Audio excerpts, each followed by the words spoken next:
Hello, welcome back to John's Random Reviews. Today we're going to talk about lead. What is it and where's it from and what is it used for? Right, lead is a chemical element and if on the periodic table the symbol is Pb and its atomic number is 82 for some reason. Anyway, the Latin word plumbob means worker in lead. Now the Romans were the first to use lead. They'd line their baths with it, and they're the first people to make tubes, water pipe work using lead. So they were really the first people to use it. And later on, more modern times, lead was used for used to put pipes to people's houses, and they used to do the soil pipes and the waste pipes from your bathrooms up to probably about the 60s used to be in lead pipes. Side note here, when I went to plumbing college in 86 to be an apprentice plumber, I had to make a 90-degree bend in a 4-inch lead pipe, presumably to go to a soil pipe. Now, and how you did it was you had like some wooden balls on sticks, and wooden balls on ropes, and you formed a 90-degree bend, and I did it.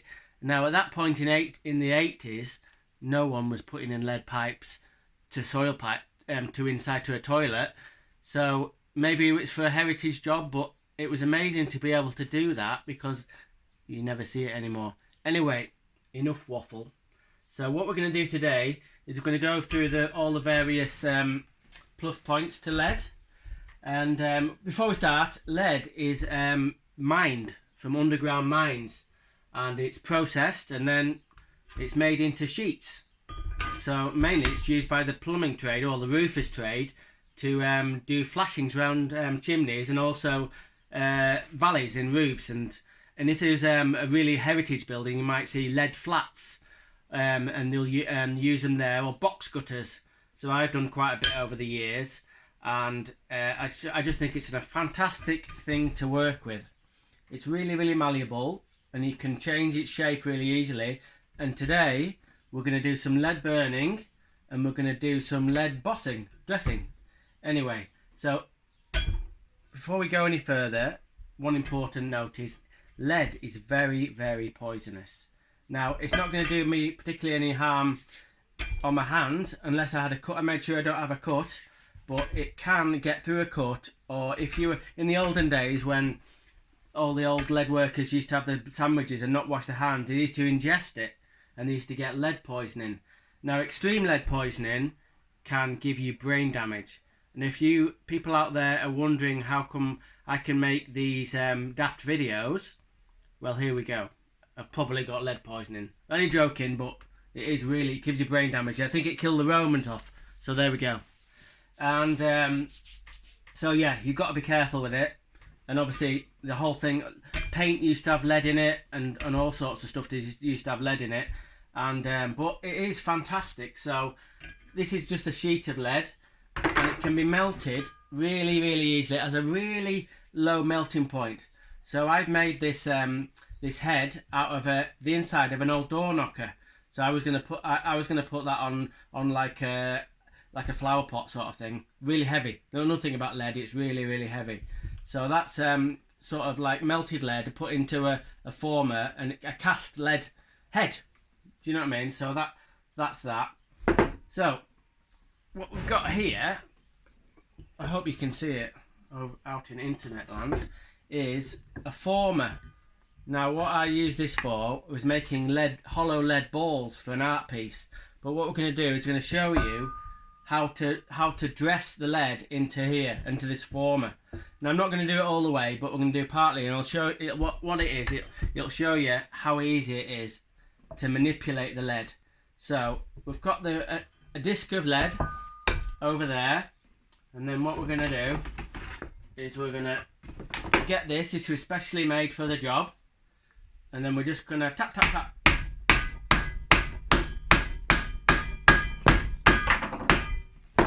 Hang on a minute. The camera's gone a bit shaky. Right. Okay. Right, as you can see, it started to form around the former there, and if I wanted to make it go a bit further, I just go around it, because it does start to crease, to be honest with you, and then you can go all the way down. That'd probably take about an hour. I'm not going to do it, but you get the idea. It's really malleable, and you can form it into very intricate shapes. So that's one way of doing it. So the next thing is we're going to do some lead burning. I'm getting tongue-tangulated again, so never mind. So we're going to get the flat dresser.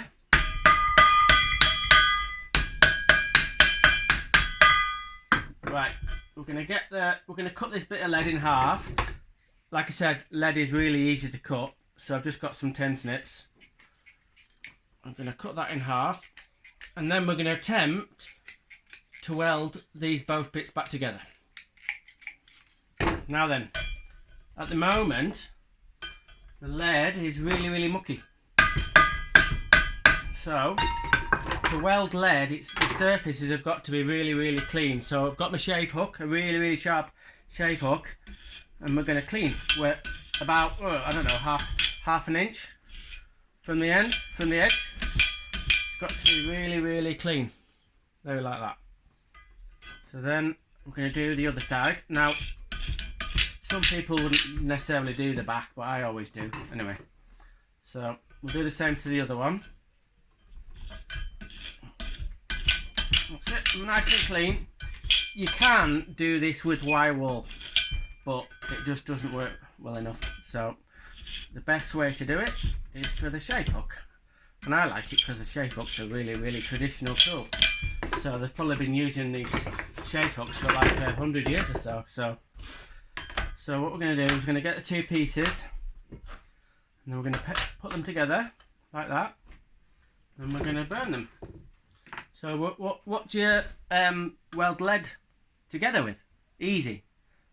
Lead. You weld it with itself. So you make a little stick of lead. That's got to be super clean as well. And then you can weld two pieces of lead together with lead. So now the next thing is, this is MAP gas, which is it's like propane but slightly hotter. Now if you're a pro lead guy, you use oxyacetylene to do this, but you obviously you'd be on a job and the sheets would be a lot bigger, but for this little job, MAP gas is fine. Can you see that flame? It's hot enough to do a little job like this. So there we go. What we do, I hope you can see it, is we make a little pool. It'll take a minute for just to heat up to get going. So we just heat where make a little pool. It's already started to melt. And then we let a little bit blob off the stick, and then we just feed it in. And then we just go along. It takes a steady hand, and it takes a lot of practice. Like I said, I've been doing it for years. And to be honest with you, I hardly ever do it anymore. And I guess it's like riding a bike. But what the crack is, you've just got to have a lot of patience. You can't go too fast, and I don't know, just try and get a good pattern. I'm trying to get a good pattern and then get it to weld together. So it's got to be watertight. Obviously, this could be having in a box gutter, so we don't want it to let any water through someone's bloody ceiling. Anyway, so look, that's it. We'll leave it at that, and then we'll check it out. I'll give it a bit of a rub down.